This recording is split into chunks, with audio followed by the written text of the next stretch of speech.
मैं तीसरे नेत्र से देख भी पाती हूँ। पास्ट प्रेजेंट फ्यूचर सब पता भी लगता है, दिखता भी है। ये एक बात और क्लैरिफाई करना चाहूँगी कि बहुत जगह आपने सुना होगा कि वर्ड आता है चक्रा ब्लॉक है, ठीक है। तो उसके लिए अगर किसी के पास बहुत सारा पैसा है तो मतलब रूट चक्रा उसका बहुत ही ओवर पावर है, बहुत हायर वे में काम कर रहा है। कैसे आपकी जर्नी हुई, थोड़ा शॉर्ट में बताइए आप हमें। मैं ऑस्ट्रेलिया में रहती थी, वहां से वापस आई कुछ हेल्थ रीजंस की वजह से। ओवेरियन कैंसर एक्चुअली निकल तो गया है, आपको कभी भी वापस आ सकता है। उसने मुझे डिप्रेशन दिया, बच्चों को बिना बात से मारना शुरू किया मैंने। उनकी एक फ्रेंड ने मुझे बोला कि इसको इसमें नहीं मेडिटेशंस में डाल। कॉटेज कोर, तो कॉटेज कोर विलेज जो मोहाली के पास बना है, मेरा बनाने का ये मकसद था कि यहाँ पे हर प्रकार की मेडिटेशंस करवाई जाए, चाहे वो योग है। लोग जो आना चाहें यहाँ तो चार्जेस का एक दिमाग में आता है कि जैसे बहुत हाई चार्ज होंगे, तो ड्यूरेशन होता है, तो ड्यूरेशन कितने दिन का, जैसे एक हफ्ते का, 15 दिन का, और किस किस बीमारी का किस किस क्या, थोड़ा किसी को चाहिए रेखी, उनको रेखी दी जाती है। जिसको साउंड हीलिंग चाहिए उनको साउंड हीलिंग दी जाती है। और मैं यहाँ पे कम्बिनेशन बनाती हूँ जिसके साथ जैसे साउंड हीलिंग हुई, रेखी हुई, क्ले मेडिटेशन हुई। क्ले के साथ, मिट्टी के साथ हम उनको मेडिटेशन करवाते हैं। पीछे डिफरेंट म्यूजिक चलाया जाता है, ध्वनि चलाई जाती है, फ्रिक्वेंसीज चलाई जाती हैं जो कि उनके न्यूरॉन्स पे काम करती हैं। और वो काम क्या रहे होते हैं, क्ले के साथ, मिट्टी के साथ खेल रहे होते हैं। मैंने वो बोला, पर उन्होंने बार बार मेरे से यही सवाल पूछा कि तुझे जिंदगी में चाहिए क्या अपने आप से। पर जब वो सवाल समझ आया कि मुझे पता ही नहीं कि मुझे जिंदगी से चाहिए क्या। नमस्कार साथियों, हम चंडीगढ़ के पास विलेज है, वहाँ पर इतनी खूबसूरत जगह है। आज जगह के बारे में हम दिखाएंगे, क्या कुछ चीज है इस जगह का, सब डिटेल हम आपको बताएंगे। आज हमारे special guest Harpreet Kaur ma'am ji हैं। Ma'am most welcome. तो मैम ये बताइए, आप इतनी सुंदर जगह पर, यहाँ पर आप क्या क्या करवा रहे हैं, क्या क्या गतिविधियां हैं? मेरा नाम हरप्रीत, जैसे आपने बताया, मैं पिछले 12-15 साल से मेडिटेशंस में हूँ, टीचर भी हूँ, फैसिलिटेटर रह चुकी हूँ, रेखी करवाती हूँ, टिबेटियन पल्सिंग का है, और टैरो कार्ड साइकिक चैनलर भी हूँ। और साइकिक एबिलिटी से कि हाँ, मैं तीसरे नेत्र से देख भी पाती हूँ। पास्ट प्रेजेंट फ्यूचर सब पता भी लगता है, दिखता भी है।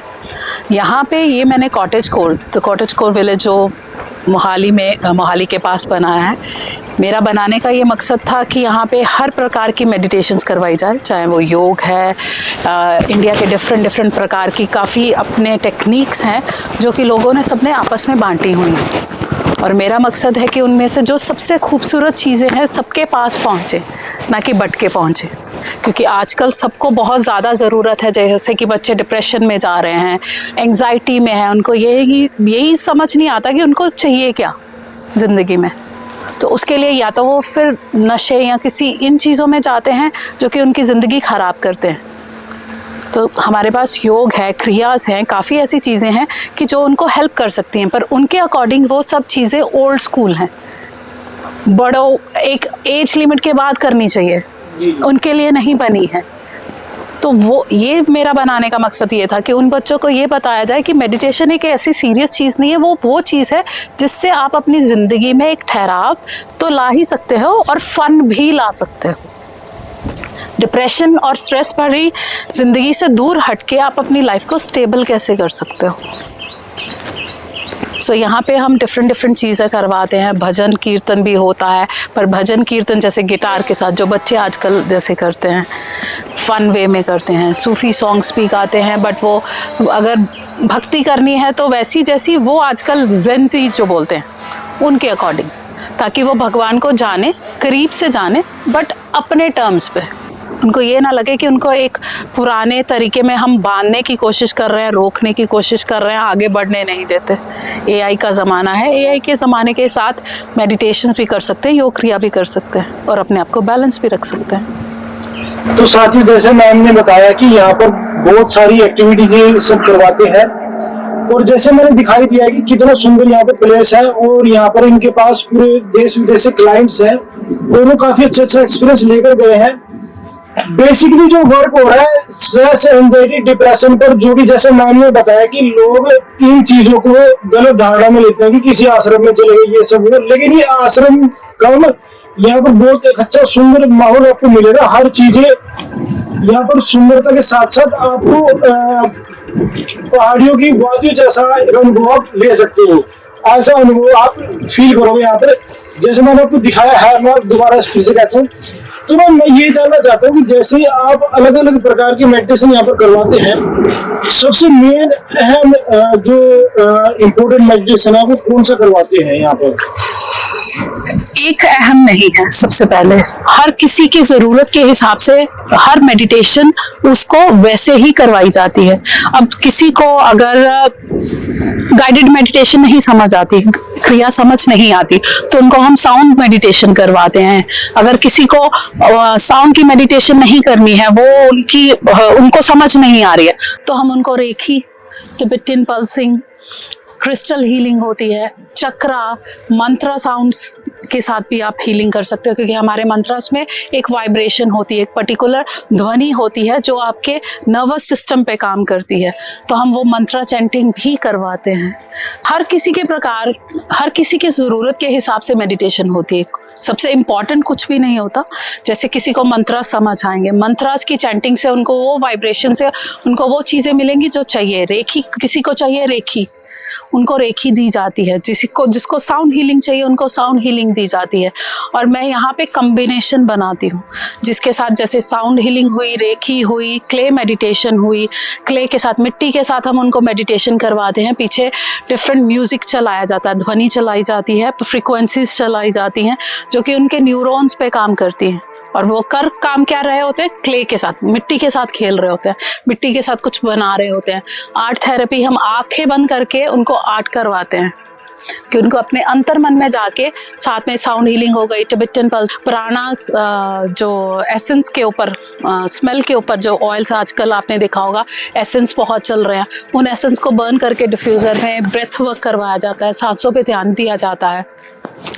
रिसेंटली कुछ मेरे फ्रेंड्स हैं जो योगा में बहुत, क्रियाज में बहुत अच्छे हैं, उनके साथ क्लैप करके हम कुछ योगा और क्रिया और साउंड हीलिंग और रेखी, तिब्बतियन पल्सिंग, इन सबको क्लब करके हम ऐसे पैकेज बनाते हैं।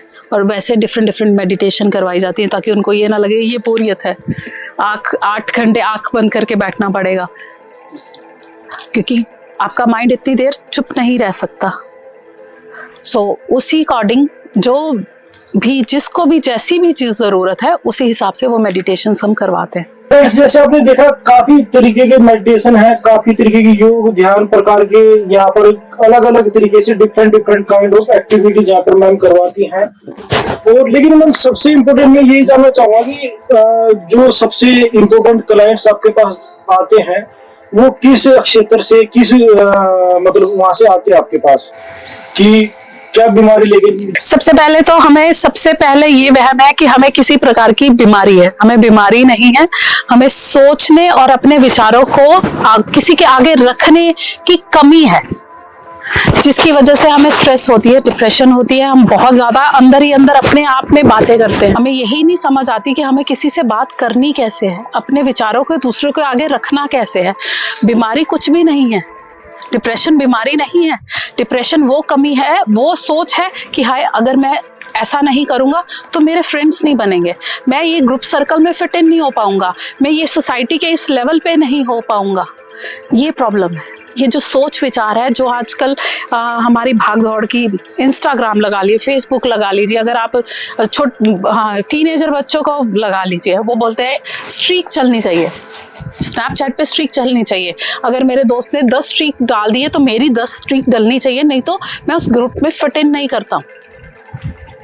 क्यों? हर कोई अलग है, हर किसी का अपना तरीका है जीने का, अपना सोचने का तरीका है। हमें एक दूसरे को कॉपी करना जरूरी क्यों है? अगर कोई फॉरेन, मेरा फ्रेंड गया है, फॉरेन ट्रिप लगा के आया, उसने ये फोटोज डाली है, मुझे भी किसी ना किसी तरीके कहीं ना कहीं घूमने जाना पड़ेगा और मुझे ट्रिप की फोटोज डालनी पड़ेंगी, तभी मुझे उनको लगेगा कि हाँ मेरा भी कुछ लेवल है, मैं भी कुछ मायने रखता हूँ। क्यों? ये सब चीजें बीमारी का कारण बनती हैं। रियलिटी सिर्फ इतनी है कि हम ये नहीं जानते कि हम एक दूसरे को कॉपी करने की कोशिश में अपने ही मेंटल स्टेट को डिस्टर्ब करते हैं, अपने पीस और कंफर्ट को बिगाड़ रहे हैं। अगर ये चीजें ना सोचें, ना इस दौड़ के पीछे भागे, तो बीमारी ही कुछ नहीं है। ना ही डिप्रेशन है, ना ही स्ट्रेस है, ना ही एंजाइटी है, ना ही फियर है किसी तरीके से। तो फ्रेंड्स, जैसा मैम ने कहा कि एक दूसरे की कॉपी ना करें, एक दूसरे के पीछे मत भागे और लाइफ को सिंपलीफाई करके जीना चाहिए। लेकिन मैम, मैं ये आपसे जानना चाहता हूँ कि आपको आखिर ये प्रेरणा मिली कहाँ से कि जैसे आपने इतना बड़ा अच्छी हसीन वादियाँ बनाई यहाँ पर, चंडीगढ़ के पास वो भी, तो ये कैसे आपकी जर्नी हुई? थोड़ा शॉर्ट में बताइए आप हमें। मैं ऑस्ट्रेलिया में रहती थी, वहाँ से वापस आई कुछ हेल्थ रीजंस की वजह से, मेरी हस्बैंड का। तो जब मैं वापस हम यहाँ पे आए तो 1-1.5 साल के बाद मुझे पता लगा कि मुझे खुद को यूट्रस ओवेरियन कैंसर है एक्चुअली। तो वो इनिशियल स्टेट थी, डॉक्टर्स ने माइनर ऑपरेशन जो किया, सब दवाइयाँ वगैरह जैसे जो चल रही थी वो शुरू हो गई। उन्होंने कहा कि हाँ, निकल तो गया है, आपको कभी भी वापस आ सकता है, आपको अलर्ट रहना पड़ेगा, दवाइयाँ ये ध्यान रखना पड़ेगा। वो उसने मुझे डिप्रेशन दिया कि अभी एज छोटी है, बच्चे 9-10 साल के हैं, कैसे चलेगा, अगर वापस आ गया, कुछ हो गया तो हाउ दे गोना सर्वाइव। वो जो डिप्रेशन था उसने मुझे, मेरी पूरी लाइफ डिस्टर्ब कर दी, बच्चों की लाइफ डिस्टर्ब कर दी, हस्बैंड की लाइफ डिस्टर्ब कर दी, गुस्से में रहना, चिड़चिड़ापन, बच्चों को बिना बात से मारना शुरू किया मैंने। सबसे बुरी बात जो मुझे अब तक दुख देती है कि मैंने अपने बच्चों को उस डर से मारा कि मेरे को अगर कुछ हो गया तो वो जिएंगे कैसे, जबकि उनको तो इस चीज़ का एहसास भी नहीं था। वो 9 और 10 साल के बच्चे को क्या एहसास होगा कि उसकी मम्मा के साथ क्या हुआ और वो क्यों ऐसे बिहेव करना शुरू हो गई है, अचानक से वो बदल क्यों गई है, एकदम से मुझे बड़ा बनाने की कोशिश क्यों कर रही है। तो ये सब चीज़ों को करते हुए मेरे पेरेंट्स ने मुझे बोला कि चल तेरे को साइकेट्रिस्ट के पास लेके चलते हैं, जैसे तो खिंच रही है, सब कुछ हो रहा है, शायद वो तेरी हेल्प कर दे। तो जब मैं वो उस काम के लिए आई तो उनकी एक फ्रेंड ने मुझे बोला कि इसको इसमें नहीं, मेडिटेशंस में डाल, इसको मेडिटेशन करवा। ऑब्वियसली 30s में ये कोई सोचता नहीं है कि हाँ, भगवान का नाम मैं लेती थी, पाठ पूजा करती थी, मेरे लिए मेडिटेशन का मतलब वही था, सबके लिए मोस्टली यही होता है। तो मैंने बात उनकी मानी, पर आधे मन से मानी। तो उन्होंने मुझे किसी और के पास भेजा। उन्होंने बोला तू मुझे जानती है बचपन से, सो इट्स नॉट बेटर, तू किसी और के पास मैं तेरे को भेज रही हूँ। तो उन्होंने मुझसे एक ही सवाल पूछा, तुझे अपनी ज़िंदगी से क्या चाहिए? जैसा कि हम सब बोलते हैं, अच्छा घर, गाड़ी, बच्चे की सेहत, माँ बाप, देश के अंदर जो दुनिया भर की बातें थी, मैं जो बोल सकती थी मैंने वो बोला। पर उन्होंने बार बार मेरे से यही सवाल पूछा कि तुझे ज़िंदगी में चाहिए क्या अपने आप से। पर जब वो सवाल समझ आया कि मुझे पता ही नहीं कि मुझे ज़िंदगी से चाहिए क्या और किस दौड़ में दौड़ रही हूँ, उस दिन से मेरी उन्होंने हीलिंग शुरू की। हीलिंग कहाँ से शुरू की? इस सोच से कि मुझे यही नहीं पता मुझे चाहिए क्या, और जिसकी वजह से मैं अपने शरीर को ख़राब कर रही हूँ। और वहाँ से समझ आया कि हम कैसे क्या चीज़ें अपने आप में सोच के, अपने विचार के साथ अपने आप को कितना आजकल ख़राब कर रहे हैं, अपनी बॉडी को कितना डैमेज कर रहे हैं। और ये फैसिनेटिंग लगा उनकी हीलिंग्स के बाद। यस, मुझे अब अराउंड 12 साल हो गए, कोई मेडिकेशंस की ज़रूरत नहीं है। जो उन्होंने खुद बोला था कि हाँ ये कभी ज़िंदगी में ख़त्म नहीं होंगी, तुम्हें खानी ही पड़ेंगी, वो 6 महीने में ख़त्म हो गई थी मेडिसिन्स, खुद ही डॉक्टर ने बंद की। और उसका मेरा झुकाव और बढ़ा कि ये है क्या चीज़, ऐसी क्या चीज़ है जो साइंस से भी हटके है, जो आपको हील कर सकती है, आपकी बॉडी को सेल्फ हीलिंग दे सकती है। तो तब मैंने फिर इसकी जर्नी शुरू की थी कि मैं भी जानना चाहती हूँ, मैं भी सीखना चाहती हूँ कि है क्या, कैसे है, क्या नहीं होता है। तो वहाँ से चक्रास के बारे में पता लगा, कुंडली, रेखी, धीरे धीरे फिर जर्नी आगे टिबेटियन पल्सिंग, कार्मिक हीलिंग हो गया, फैमिली कंस्टेलेशन हो गया, काफ़ी चीज़ें सीखी। मैम बहुत अच्छा आपने बताया, लेकिन एक चीज जो मैं जानना चाहता हूँ कि जैसे जो भी कोई नया मतलब कोई इच्छुक है आपसे जुड़ने के लिए, तो आप कृपया करके मार्गदर्शन करें कि वो किस तरीके से यहाँ पर आए, तो क्या क्या मतलब आने का प्रोसीजर और उसको क्या क्या करना पड़ेगा और क्या क्या हम आप करवाएंगे, क्या कुछ मतलब चार्ज का आइडिया मैं जानना चाहूंगा। जरूर। अगर तो वो बिल्कुल ही नए हैं, उन्होंने कभी भी किसी भी प्रकार का योगा, क्रिया या मेडिटेशन कुछ भी नहीं किया है, तो सबसे पहले मैं उनको उनके बेसिक लाइफ में कैसे जीना है, कैसे किस विचार को कब कहाँ अपने पे हावी होने देना है और कब नहीं होने देना, ये चीजें जरूर सिखाती हूँ। और कुछ ऐसे छोटे छोटे टिप्स जरूर देती हूँ कि सांस पे अपनी पे कितना ध्यान देना है और कैसे पता लगना चाहिए कि आपकी सांस कितनी कब तक कहाँ कैसे आ रही है और वो कैसे आपको जिंदगी में कौन सी बीमारी आपके अंदर ला रही है और कौन सी बीमारी आपसे दूर कर रही है।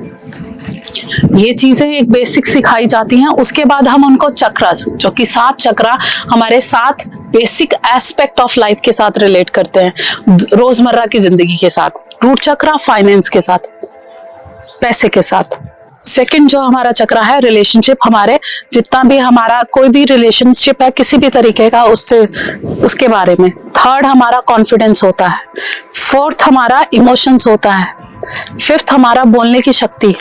सिक्स्थ हमारा देखने की शक्ति, कि हम हर चीज को, हर बात को कितनी पारदर्शिता से देख सकते हैं, उसको कितना समझ सकते हैं, दूसरे को कितना समझ सकते हैं कि अगर उसने मेरे से गुस्से में बात की, क्यों की, कोई तो वजह होगी। हर किसी को अच्छा नहीं लगता गुस्से में रहना, बिना बात से चिढ़ के रहना। उसके साथ कुछ तो हो रहा होगा जिसकी वजह से उसका वैसा बिहेवियर है, वैसी चिड़चिड़ाहट है उसके अंदर, उसको समझने की कोशिश। और 7वां है भगवान के साथ जुड़ना, भगवान के साथ हमारा कनेक्शन। यही 7 चक्रास हैं जिन पे काम किया जाता है और उन्हीं को इम्प्रूवमेंट में। और सबसे पहले एक बात और क्लैरिफाई करना चाहूंगी कि बहुत जगह आपने सुना होगा कि वर्ड आता है चक्रा ब्लॉक है, ठीक है। चक्रा ब्लॉक्स नहीं होते। चक्रा या तो बहुत ओवर पावर काम करते हैं या स्लो मोशन में काम करते हैं। अगर आपका कोई भी चक्रा ब्लॉक है, दैट मीन्स वो एस्पेक्ट आपकी जिंदगी में है ही नहीं है।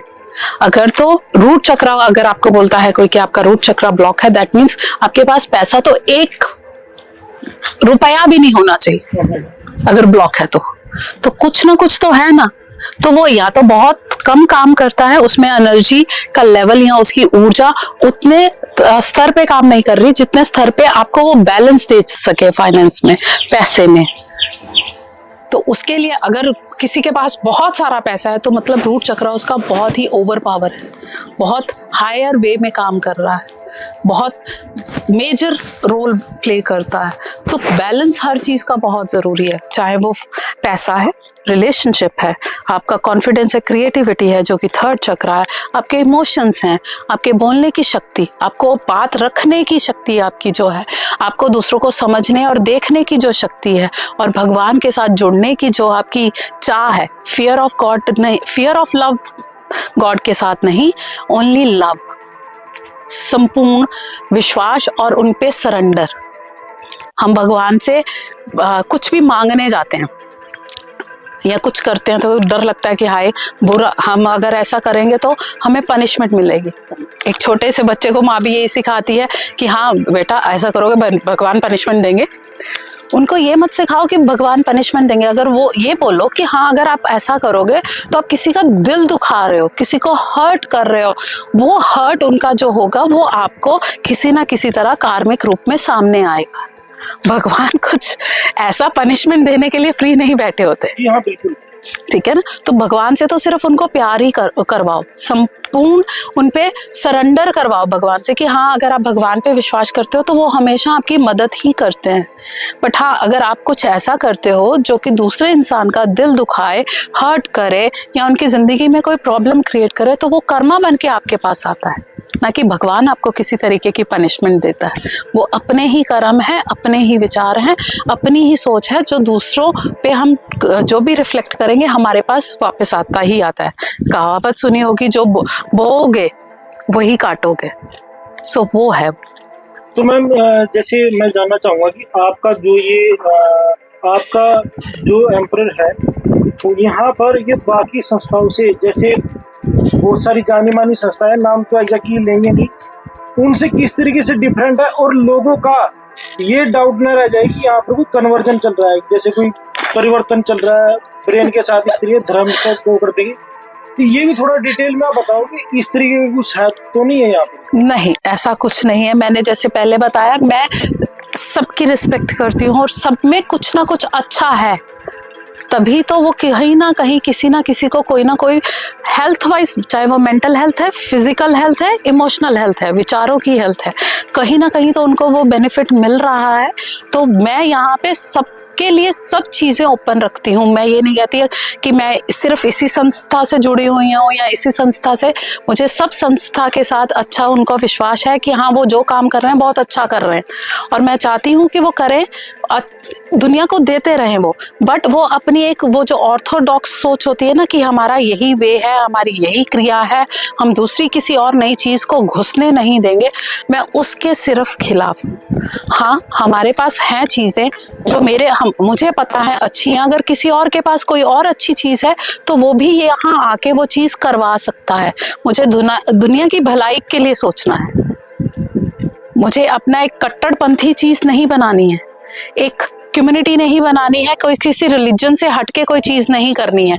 जो भी जिस रिलीजन को मानता है अच्छे से उसको मानने का तरीका सीखे। अगर उन्होंने राम बोलना है तो उनको राम बोलने का अच्छे से तरीका आना चाहिए, स्वाद से बोले, ताकि वो राम बोलने का तरीका उनको सुख शांति दे।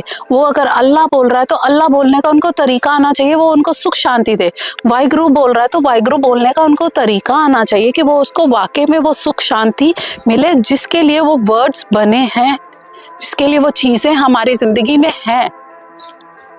बस इतना सा है।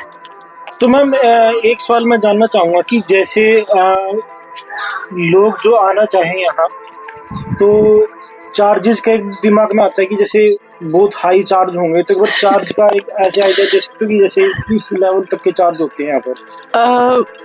मैं चार्जेस के बारे में इतना नहीं जानती, मुझे मेडिटेशन में ज़्यादा संभालती हूँ, वो मेरे बेटे और मेरे हस्बैंड इस डिपार्टमेंट को संभालते हैं।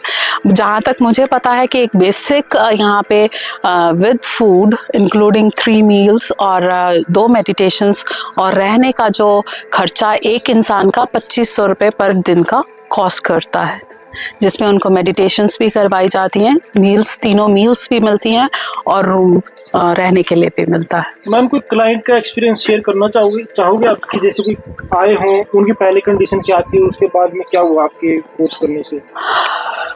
ये तो बेस्ट आपको क्लाइंट से ही बता सकते हैं, अपने मुंह से बोलने वाली बात तो कुछ होती नहीं है, ठीक है ना। तो इतना ज़रूर बोलूँगी कि अगर किसी को कोई भी चीज़ की सेटिस्फेक्शन नहीं मिलती है या लगता है कि उनको और भी कोई चीज़ चाहिए, तो मैं अपनी तरफ से कोशिश करती हूँ कि उनको डिफरेंट मेथड से जहाँ तक जितना मैक्सिमम मिल सके वो दूँ, और मैं कभी भी क्लाइंट को बीच मझधार में नहीं छोड़ती।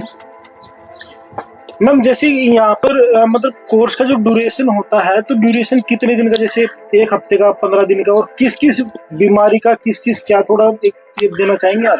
कोर्सेज वाइज हर इंसान पे डिपेंड करता है, सबको एक ही तरीके से सिखाया जाता है।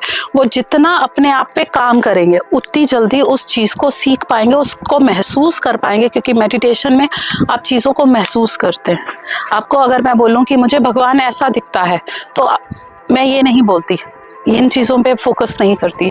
जो दिखना है, जैसी आपकी धारणा है, जैसा आप सोच विचार रखते हैं, आपको वो एक्सपीरियंस वैसा ही होगा। आपका एक्सपीरियंस आपका है, दूसरे का एक्सपीरियंस दूसरे का है। सपोज अगर मेरे पास 10 बंदे एक ग्रुप में बैठे हैं, हम सेम मेडिटेशन कर रहे हैं या बीज मंत्र कर रहे हैं चक्रास का, किसी को वो बीज मंत्र करते हुए किसी को रंग दिख रहा है, किसी को वहाँ पे वाइब्रेशन फील हो रही है, किसी को वहाँ पे कुछ और चीज़ महसूस हो रही है, वो सबका अपना अपना एक्सपीरियंस है। क्योंकि ह्यूमन बॉडी, ह्यूमन माइंड अपने एक लेवल पे काम करता है, एक स्तर पे सबको अगर मैं बोलूँ नहीं ये एक्सपीरियंस तुम्हारा सही नहीं है, ऐसा ही होना चाहिए, ऐसा नहीं है। क्योंकि न्यूरॉन्स और नर्वस सिस्टम और ब्रेन हर किसी का अपने लेवल पे ही महसूस कर सकता है चीज़ें, देख सकता है चीज़ें और एक्सपीरियंस ले सकता है। और जिसका एक्सपीरियंस जैसा है उसको एनर्जी वाइज चेक करके मैं ये ज़रूर बता सकती हूँ कि हाँ आपने जो ये एक्सपीरियंस किया है इस हद तक और भी आगे बढ़ सकता है, और उसको करने के लिए आपको क्या क्या चीज़ें कैसे करनी है। एक क्लास में जो सिखाया जाता है, एक कोर्स में जो सिखाया जाता है, अगर रेखी का ले लिया जाए, एग्जाम्पल ले रही हूँ, तो रेखी लेवल 1 और रेखी लेवल 2 में मैं 21 दिन का डिफरेंस ज़रूर रखती हूँ, क्योंकि लेवल 1 में जो चीज़ें आपको सिखाई गई हैं पहले आप उसको महसूस तो कीजिए, समझिए, समझने के बाद उसके बाद में आपको रेखी लेवल 1 और लेवल 2 दोनों एक ही साथ करवाए जा सकते हैं। पर जब तक आप पहले लेवल का ही एहसास महसूस नहीं करेंगे, समझेंगे नहीं, तो लेवल 2 में जो चीज़ें सिखाई जाएंगी उसको साथ में करना शुरू कर देंगे तो आप मिक्स अप करेंगे, कंफ्यूजन में जाएंगे और आपको यही नहीं पता लगेगा कि आपको किस चीज़ का कैसे एहसास एग्जैक्टली हुआ। अब तिब्बतियन पल्सिंग का अगर मैं ले लेती हूँ तो वो उसका 2 दिन की, लेवल 1 का 2 डेज का होता है, लेवल 2 का 2 डेज का होता है, और लेवल 3 के लिए आपको एटलीस्ट मेडिकल भी जो आयुर्वेदा का तिब्बतियन कल्चर का है उसका एक्सपीरियंस साथ में वो करवाना ज़रूरी होता है। लेवल 1 सेल्फ के लिए होता है, उसको भी करवाने के बाद हम लेवल 2 सीधा साथ में नहीं करवाते, करवा सकते हैं पर मैं नहीं करवाती, क्योंकि रीज़न ये है कि आपको पता ही नहीं लगेगा कि वो एहसास और वो एक्सपीरियंस क्या था और आपने लेवल जो 2 किया है उसके बाद आपको क्या डिफरेंट एक्सपीरियंस हुआ, क्या चेंजेस आई आपकी लाइफ में और आप क्या चेंजेस दूसरों को दे सकते हो। वैसे ही चक्रा जो मंत्र, बीज मंत्रस है, चक्रास की क्लास में 1 हफ्ते में एक ही लेती हूँ, चाहे वो ऑनलाइन हो ऑफलाइन हो, तो एक क्लास मतलब एक चक्रा पे 1 हफ्ते में 1 बार काम होता है, उसका एक्सपीरियंस करवा के देन मैं सेकंड चक्रा पे जाती हूँ। मैं रश नहीं करती चीज़ें, आप 7 चक्रास एक बार में भी करवा सकते हैं, बट अगर आपको फर्स्ट एक एक करके एहसास नहीं होगा, समझ नहीं आएगी, तो आप दूसरे पे एहसास और समझ कैसे ले पाओगे दूसरी चीज़ पे। अगर मैं फर्स्ट क्लास के बच्चे को बोलूँ कि मैं हाँ तुम्हें 5th क्लास का काम भी करवा देती हूँ, वो कर पाएगा? नहीं कर पाएगा। उसी हिसाब से अगर फर्स्ट क्लास का बच्चा फर्स्ट क्लास की प्रॉपर 1 साल में पढ़ाई करता है, हमारे स्कूल्स के ये रेगुलेशन है, तो मेडिटेशन में भी ये होना चाहिए ना। उनको महसूस तो हो, एहसास तो हो, कुछ टाइम दो, सिखाया है उनको बोलो इस पे काम कीजिए, आप अपना एक्सपीरियंस लेके आइए, अपनी जो मुश्किलें बीच में आई हैं वो हमारे पास लेके आइए, हम उसको आपको आगे उस पर गाइड करेंगे कि हाँ आपको यहाँ ये चेंजेस करने हैं अपने हिसाब से, तभी आप उनको 2nd या 3rd या 4th क्लास में लेके जा सकते हो। मैम लास्ट में मैं ये जानना चाहूँगा किन किन लोगों को यहाँ पर आना चाहिए, किस किस एज ग्रुप का आना चाहिए, क्या प्रेग्नेंट वुमेन भी आ सकती हैं, तो ये जरा बताइए कि किन किन लोगों को आना ही चाहिए। यहाँ एज ग्रुप में 6 years ऑनवर्ड, 6 साल के बच्चे से शुरू कर देती हूँ, क्योंकि 6 साल का बच्चा जो होता है उसका सबकॉन्शियस और कॉन्शियस माइंड एक CPU की तरह काम करता है, वो सीखता है, जो ग्रहण करता है, जो सीखता है वो चीज़ें वो अपनी ज़िंदगी में आगे इम्प्लीमेंट करता है। अगर वहाँ 6 साल से लेके 60 साल प्रेग्नेंट वुमेन भी आ सकती हैं, कोई भी ऐसा जो जिसको लगे कि हाँ कि मुझे प्रेगनेंसी में PCOD है, काफ़ी ऐसी हेल्थ इश्यूज़ हैं वुमेन को भी कि जो कि उनके मेंस्ट्रुएशन से लेके रिलेटेड होती हैं, जिनसे उनको मेडिसिन खानी पड़ती हैं, सब प्रकार, every person, anyone can come, teenager हो, मिड एज हो, 60 years ओल्ड हो, सब।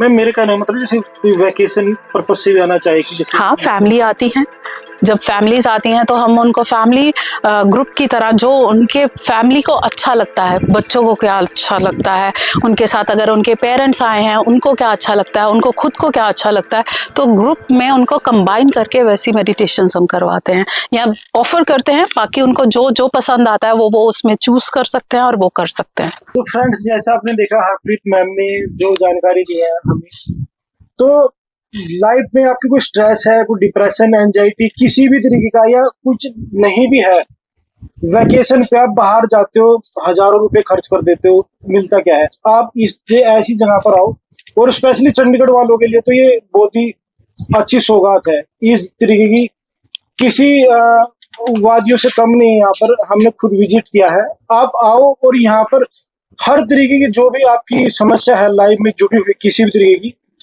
कैरेक्टर डेवलपमेंट के ऊपर बेसिकली यहाँ पर काम होता है, चरित्र का आपका निर्माण निखरता है यहाँ पर, और भी अलग अलग तरीके की बहुत सारी चीजें हैं, तो वो तो मैम ने बताया। और भी आपको कोई डाउट हो तो मैनेजमेंट में नंबर दिया हुआ है नीचे, आप वहां से जानकारी ले लीजिएगा। अगर आपके और भी ज्यादा डाउट होंगे तो हम दोबारा फिर कभी मैम से 1-on-1 हो जाएंगे, गेट टुगेदर हो जाएंगे हम। आज के लिए इतना ही, नमस्ते। नमस्ते।